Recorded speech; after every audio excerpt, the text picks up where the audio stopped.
Hey everyone, thanks for coming. We are Richard, he's the sales officer of LaserAnimation, and me, Moritz, I'm a software engineer and research and development here at LaserAnimation in Berlin. And today we are going to present you some new developments that come from our lab here in Berlin, and are going to tell you what interesting things this enables our customers to do. Exactly. So mentioned presentation today about the latest trends in laser multimedia projection implementation. As you know, laser projectors and also controls tailored basically to your needs. 40 years of light shaping experiences. The main question is, how has the world changed in requirements and expectation over the time? Long time ago was like single device projects that we had with, for example, one main laser projector doing one specific effect. Over the time it went to multimedia or multi-projector setups such as Deep Web Art Install, which was held here in Berlin at Kraftwerk. Back then, well, it was single to few laser setups, so mainly, as we see here, that was an old fan on RGB, I guess basic, with ILDA control, which meant a lot of ILDA cable.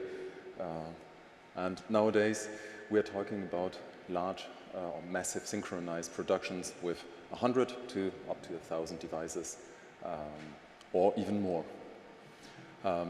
Nowadays, we're working network-based, which allows us, for example, also to, during production, when we do some QC and other testing, well, not to plug in each laser individually with ILDA.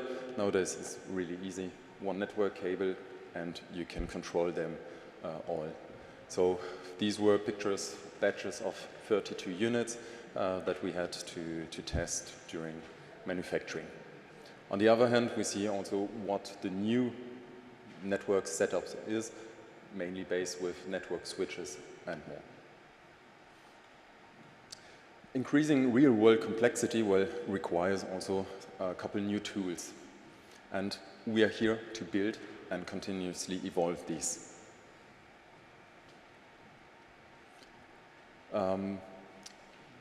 Say, well, as the title says, LA Toolbox, well, let's start where the complexity lives, so basically in the network itself.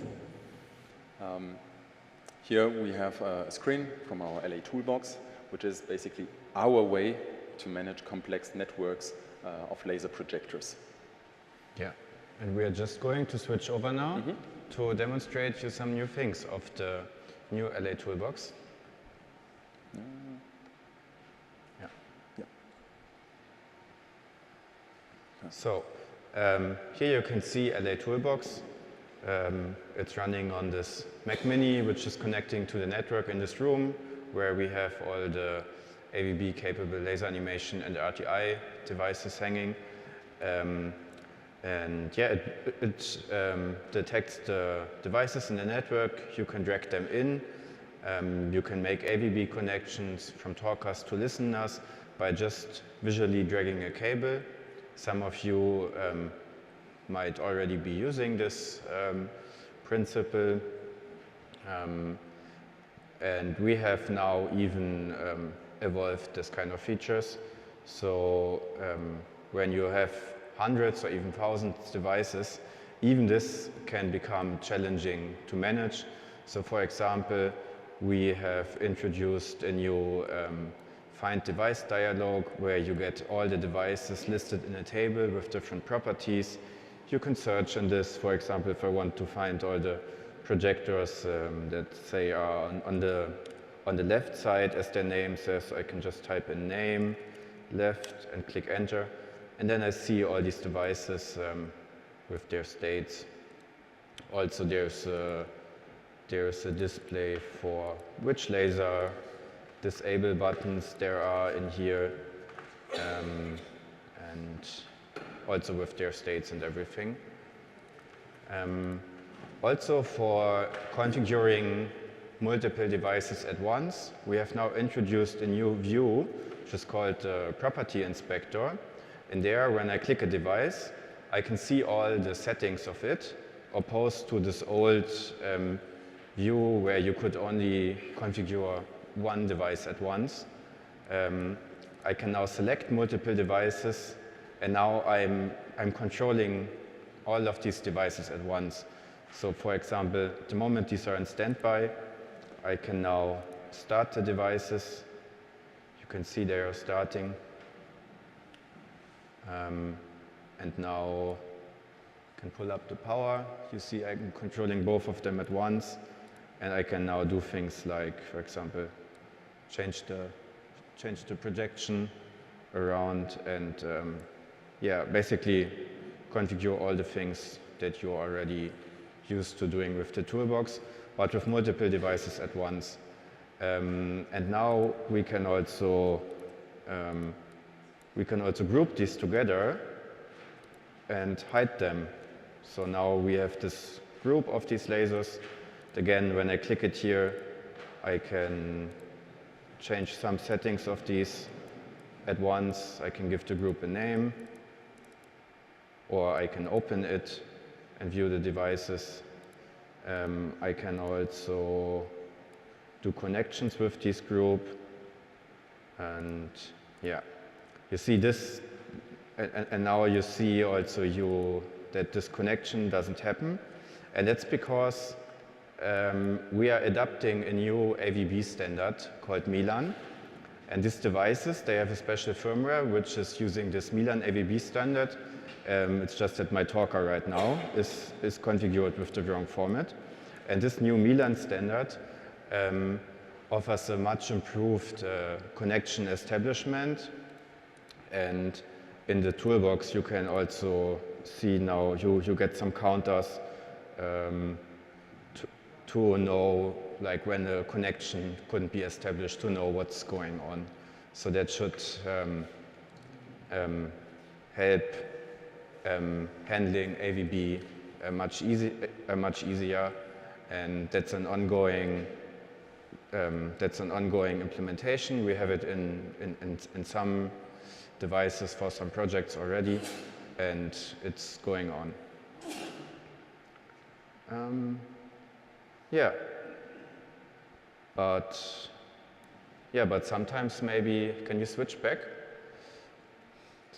Yeah. Okay. On the screen, sorry. Yeah. Okay, thank you. So, but sometimes the smartest network traffic is also no traffic at all. For example, there's the ABBA Voyage show in London, which opened in 2022. And for one piece of the show, we have 24 projectors. They are playing 7 times a week for 4 minutes each for the last 3 years. During the show programming, we used AVB and programmed it live in Touch Designer.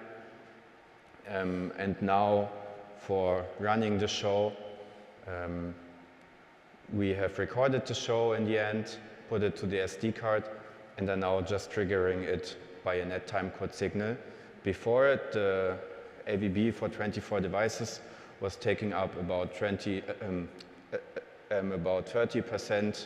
of a gigabit network connection, while still leaving enough bandwidth for other network stuff, for example, configuring the devices with the toolbox. And now with this net timecode, this is reduced to 25 tiny packages per second, so almost no traffic at all.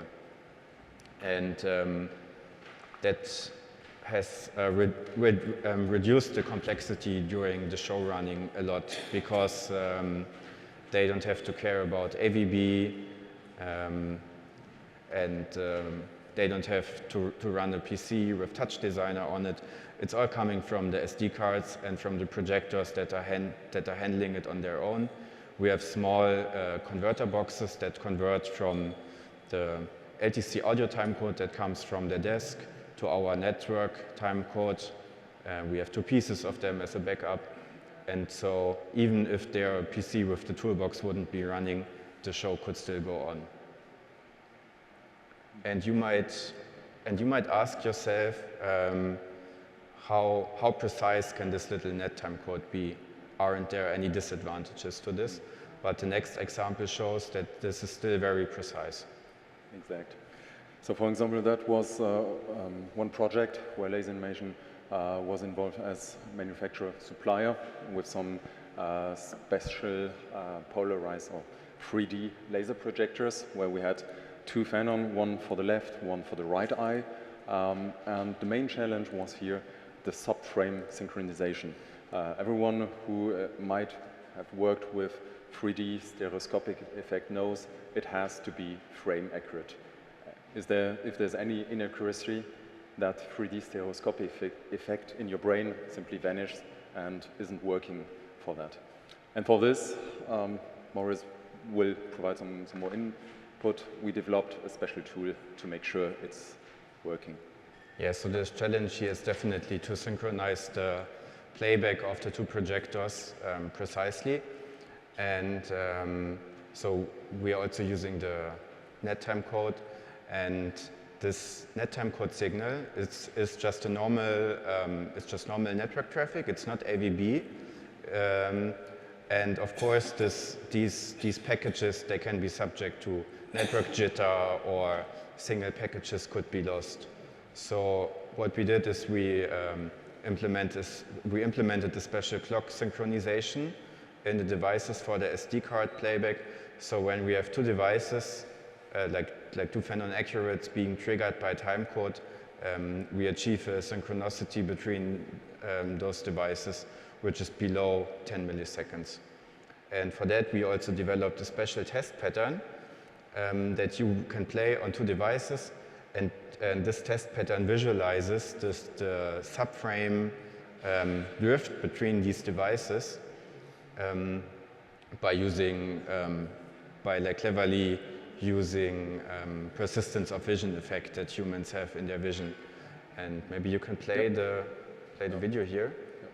And you can see there, like, if we have 2, so this is just a visualization, but if you have 2 projectors that are out of sync, then you will see 2 lines, like the one projector is red, the other is blue, and if they are perfectly in sync, then you just get a yellow line. And you can, like, you have these marks there. These 2 marks show like 1 frame at 25 frames per second, and then we have the difference between 2 frames. And when you run this test pattern and see it in reality on the projector, you can even see like half a frame of difference because of this used effect of persistence of vision. Mm-hmm. Exactly. So as said, we are not just a manufacturer of laser projectors, but we do assist our customer, basically you, during integration and project implementation. With us, you don't have to choose between either bandwidth, precision, reliability. We are offering all 3 of these. So LA Toolbox helps manage complexity, but shows themselves they are becoming more and more demanding. And this brings us to the next challenge, which is going to be presented by Moritz. More colors, more power, more creativity. Yeah, so let's look into colors. So you all might know the old problem with extra colors in laser systems. Back in the days, when you wanted to use multiple colors, you had to use color palettes and like assign for each color that you wanted manually, like how much yellow, cyan, or other extra colors you wanted to use in there. And that made the shows that you programmed, made them specific to like each projector, and also yeah, there were like the colors were specific per show. But now we came up with an algorithm that can convert from RGB colors to RGB and extra colors, like yellow or cyan. So this algorithm achieves that it calculates the extra colors while keeping the color hue the same. And this increases the maximum brightness. And this algorithm was also awarded an Ilda Fanning Technical Award in 2022. So you can see here a plot. We are like using this. Let's say we are doing this for like a Fanon 30K with yellow. On the left side, you can see for the possible color spectrum the luminosity, so the brightness that the human actually perceives for just RGB projection. And on the right side, you see it when this RGB is converted with the algorithm to RGB yellow. And you can see here that even though the yellow power of this projector only makes up less than a third of the total projector power, the luminosity is almost doubled in the brightest point. That's because of the human perception. So what this enables us is that we can now work in color-managed workflows. You can specify exactly which color you want in an independent color space, and you get this color as output. So that means that you can synchronize your laser to other elements in the show. In the future, this will also enable that to reduce the bandwidth, because then we don't have to transmit per AVB anymore all these extra colors, but we can just transmit RGB or CIE XYZ. It's also possible to convert existing shows, and this is another step in making our projectors more intelligent. And so when we combine color innovation with new projection tool, we can create something truly groundbreaking. So now Moritz will show exactly what we've seen or with the algorithm based on our latest Fanon XD Mini. So it's a tiny housing. Later on you can have a look at the back of the venue. This model is our Fanon 38 equipped with a yellow OPSL. So I'm just going to switch the screen to black for you to better see the No, we don't have it there, but no? musst du, glaube ich, auf dem Pult machen. Ja. Nee, auf black, to black. Hat er nicht. Ja, doch. Ja, so. Come on. But don't worry, it's also okay like that. I will just move it here so we have some space. Und, ich will nicht. Mach's immer wieder zu mir. Hm? Mach's immer wieder zu mir, zu meinem Screen. Sorry, guys. Okay. So here I have a little. The microphone doesn't work anymore. Hast du es aus? Ich weiß es nicht. Excuse us. No, it's on. Okay. Yeah, okay. Yeah, it works. Okay, so here I have prepared a little example. I can. Yeah. No clue what happens. Excuse us, but.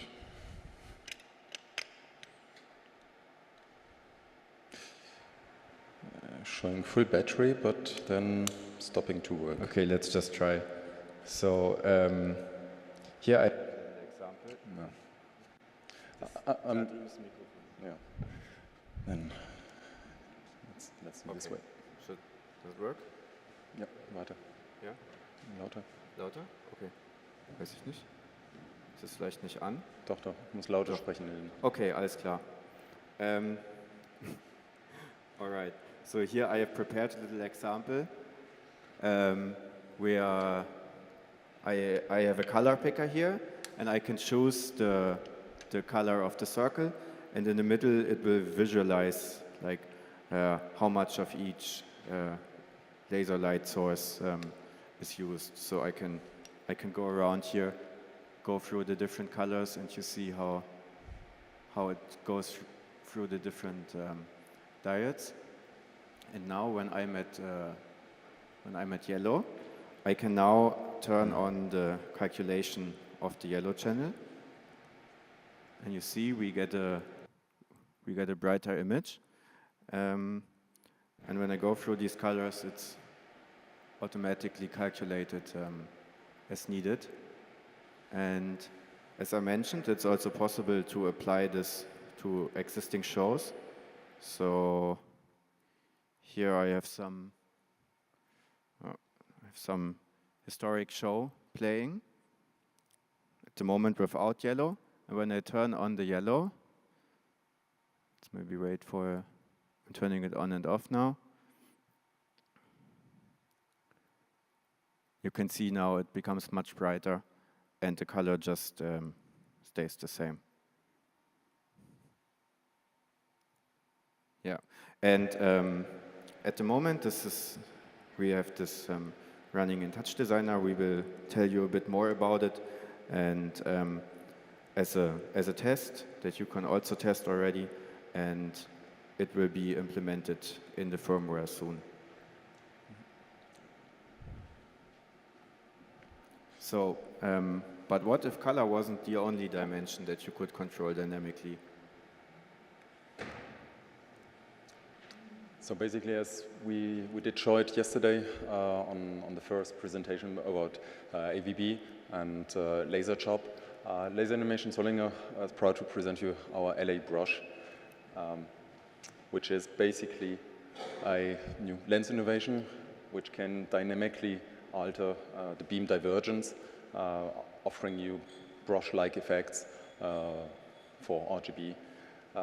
It's available from our smallest unit, Phanon Accurate, up to the largest Phanon, so the latest Phanon XD88, which is located on the ground. So that optical part can withstand from 5 to close to 90 watt RGB or YGCB without any problems. It unlocks a new creative potential, turning precise, sharp beams into some expressive strokes.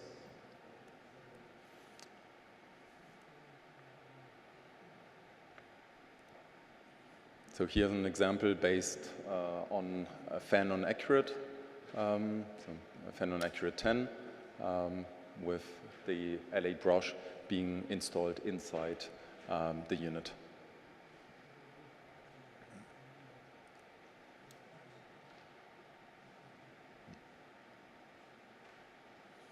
And so based on the timing of the control, you can, let's say, play with the divergence. So people just think, well, you enhance the beam diameter.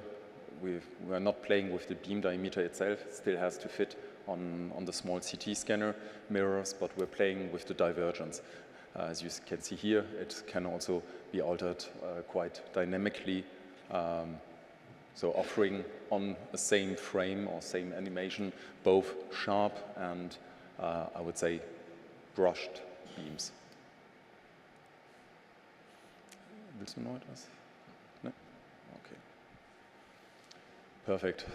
But all these innovations that we did show, both, well, the color or LA brush, they do need a new playground. And that's where Touch Designer comes in. Yeah, so what's Touch Designer? Touch Designer is a node-based real-time environment where you can create multimedia applications. It's based on this node-based programming principles where you basically connect these boxes together that can deal with different types of data. Each one takes some data or generates some data, manipulates it. And basically in Touch Designer, you can connect everything to everything. It has support for lasers, lightning, audio, video, sensors, common network protocols like MIDI, OSC, DMX. And it also has a big community of people that are sharing their knowledge by doing tutorials, workshops, share components, and there are also regular meetups here in Berlin. Which chances does it give you? So classical laser software is often quite powerful and optimized for laser workflow, but can be a bit limited in terms of real-time interactivity or integration with other media. With Touch Designer, you can program really dynamic content beyond the classical Q2Q programming. You can integrate all these different sorts of media, as I mentioned. And it's a real media server at heart. So you can use Touch Designer with a single timeline and connect all these different media elements together. The node-based programming allows for really quick experimentation and prototyping to get your new ideas going. And with all these different possibilities, it enables you to do different things that maybe you were not doing before, like live shows, things like data visualization, or even a client presentation, fixed art installations, and these kind of things. And yeah, as it can have a steep learning curve because so much is possible, but there's also this big community of people that can help you with it. So we are releasing now LA Laser Chop. It's a toolkit for professional optimized laser content generation in Touch Designer. You can already download it from our website.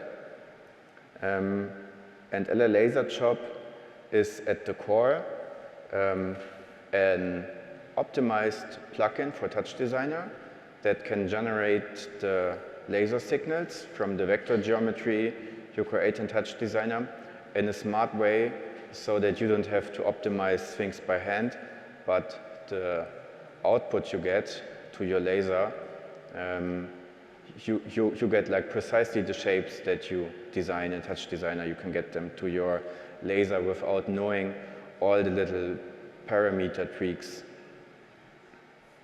Then there are also different plugins, like sending content to a visualization software like LA Preview or Depends. And you can also load DSP or ILDA frames into Touch Designer, write these files, and to the DSP you can also send contents live via network. There are many helper components in this toolkit, and there's also a comprehensive interactive documentation, which I'm going to show you in a moment.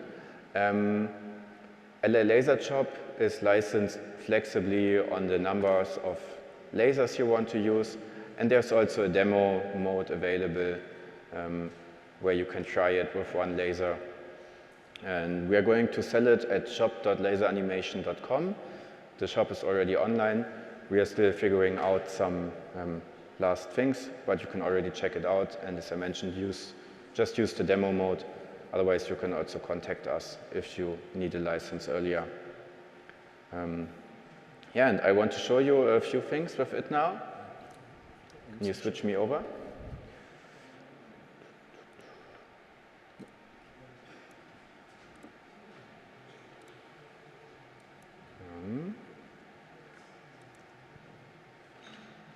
Okay.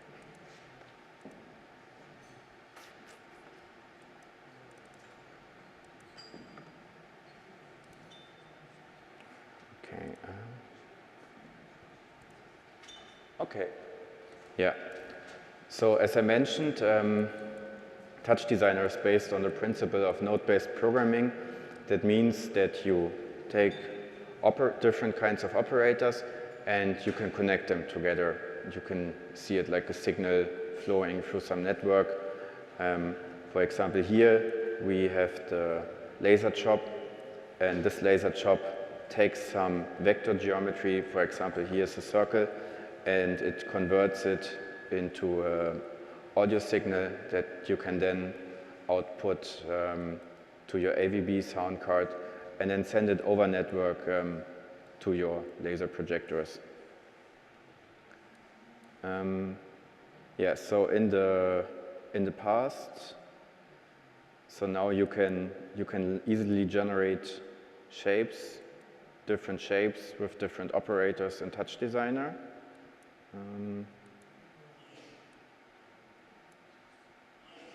I'll just quickly show you. Here I have prepared different shapes with different operators in Touch Designer, and I can just switch through them, and you see that they are all coming out pretty optimized. For example, with the circle, you don't see any start or end point, which is because the laser chop automatically inserts a little overlap and a soft edge for closed shapes, which you can also see in this component for debugging the signal, as the signal is displayed on the X and Y axis with the time additionally on the Z axis, so that can help you to fine-tune your content. And in the past, like for all these different shapes, you had to put in components in the middle, do some tweaks. You had to know what the different parameters are when generating a laser signal. And then also with these little workarounds, if you would apply some effects later, this would destroy your workarounds again and so on. So you had to be really careful, but this is much improved now. And we also increased the artistic expression. For example, wait, I'm going to tell you that in a moment. Before, let me just show you, we made the shape creation even easier by making a little component in which you can choose what kind of shape you want, and then you can apply transformations that are common, and you can control attributes like the color and other attributes that we have introduced, which are for increased artistic expression. So for example, let's quickly look into the example about corners. So as most of you know, when you want to make corners with a laser, you have to insert some waiting time, and this waiting time depends on the angle. And the laser chop automatically looks at what the angles are and generates these waiting times. So in this example from yesterday, I had disabled that the corners of these lines should be treated as such. So now you can see all the corners are quite nice and sharp. And we can control this by changing some factors, for example. So now I can make it less sharp, or I can make it even more sharp. And then, as you can see, you get bright corners if you make them really sharp. And this can be a safety issue, for example. So we also added an attribute that makes the laser chop tell, well, you should decrease the brightness there.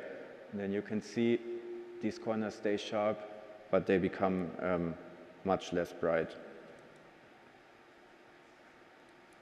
And of course, you can, with these attributes, you don't control each shape as a whole, but you can also treat different points differently, as this example shows, where the corners stay the corners, but the other sides are displaced smoothly.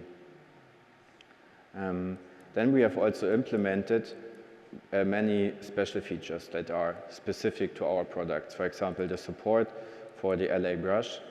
I have some 3D cube rotating here, and now I can also go here and say I want to set the diopter of the lens. I can change it here. And again, it's not only possible to do this per shape, but we can do this for each point. So for example, now I'm changing the diopter based on the depth of like each point, and that's where that's where the content came from that you saw earlier. So like this aloe vera plant, which is, by the way, also generated with the new Touch Designer pop operators. Then we also have some advanced features for mapping. For example, you can use the multiple DGC zones that you can configure in the toolbox of the devices. So here you just say which object should go to which zone, and then the projector will automatically route it to that content zone. And it's also possible to apply grid warping now within our laser chop that I can interactively manipulate here for applications, like if you need to align two projectors very precisely. And for that, we also have the soft edge here. Yeah.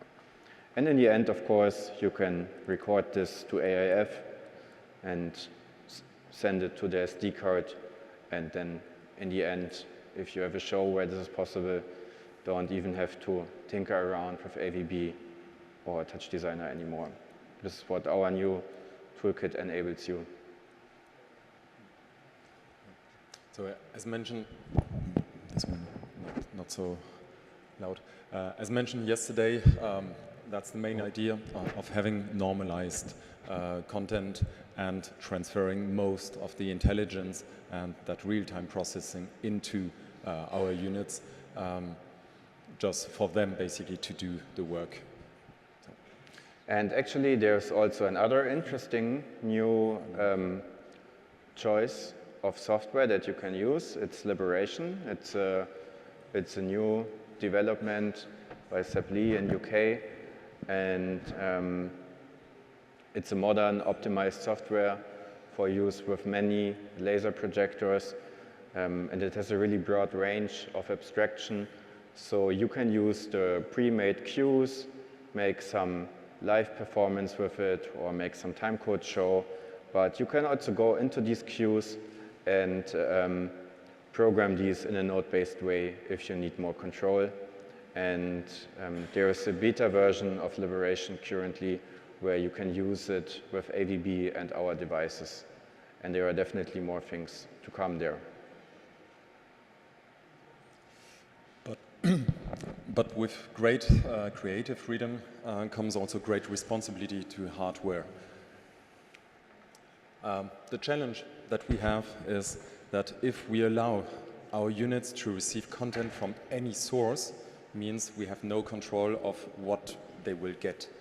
Plus, we do have optical mechanical scanner systems which behave more or less different. So, which gives us a challenge. Well, a scanner protector is needed. So our solution to this is, you could call it a silent guardian in the form of a scanner filter. And the scanner filter knows the exact characteristics of the scanner, how it behaves, and this can protect the scanner, like change the signal so the content quality stays mostly the same, but the scanner is protected. And this could even assist you in programming your show content by telling you where in the signal you are driving the scanners too hard. And this is, at the moment, it's deployed in some special firmware and some special projects, and further integration is going on. So basically, review of 40 years LaserAnimation. We came from manufacturer to finally integration partner. The future, well, the next breakthrough, we are building it with you. So. Thank you. Do you have questions? Yeah.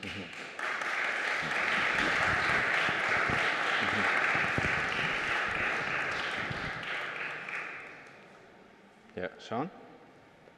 The scanner guardian, so it's implemented coming to effect automatically in the background, or is there a switch to enable this? Well, it will be implemented.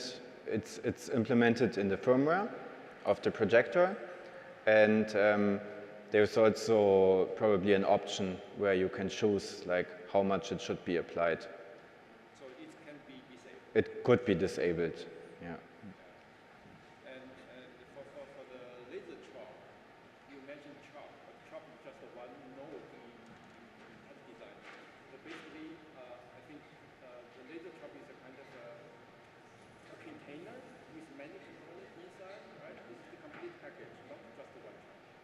So like the laser chop is like the core of this package. It's like a piece of program code that generates the laser signal, and it understands these different sorts of attributes that we have defined. So from the outside, with our other components, you can influence these attributes, and the laser chop will then know what to do.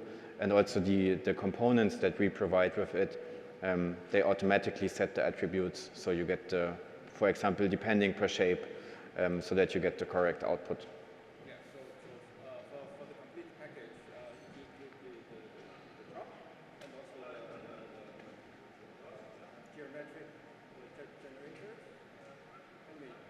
So you can download the package for free. You can try everything in the documentation, but without the laser chop, you don't have a system that understands these special attributes that we are using. Yeah.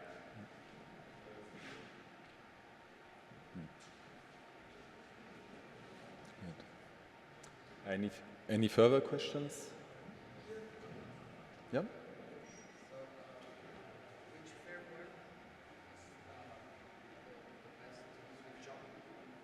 The firmware, you can use the laser chop with any of our firmwares. That's independent of it. Yeah?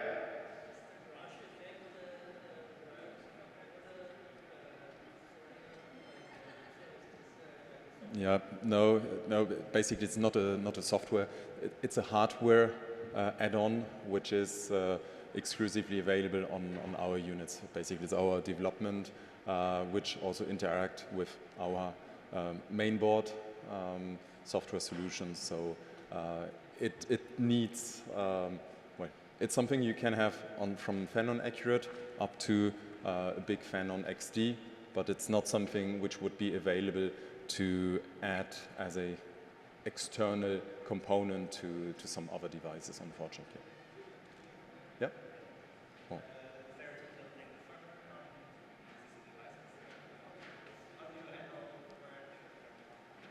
Sorry, how do we? Yeah, that's also possible through the toolbox. There's also some dialogue where you can upload the new firmware to the devices. That's also maybe something important to note or to say. LA Toolbox will basically, if you go on Update Manager, show you what are the available firmwares for your device. So there will never be any forced updates, not as some other might do on the market. So you're free to decide which firmware you want to use.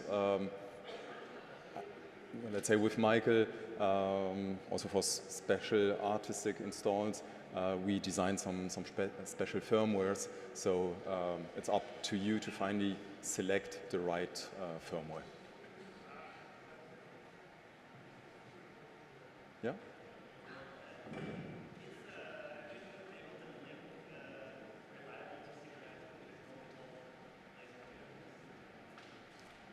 What link?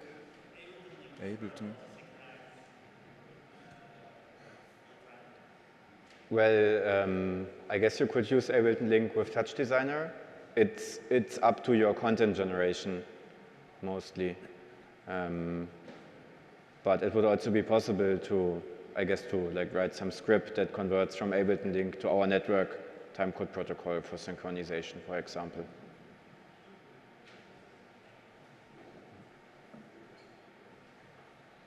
Yeah, thank you. Perfect. Oh, and by the way,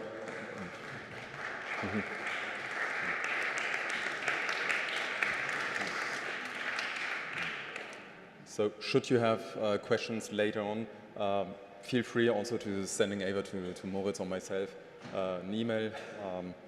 Further tutorial videos for LA Toolbox and so on can also be found on our YouTube channel. Thanks for your attention. I guess now, if you're thirsty or hungry, there might be something. Thanks.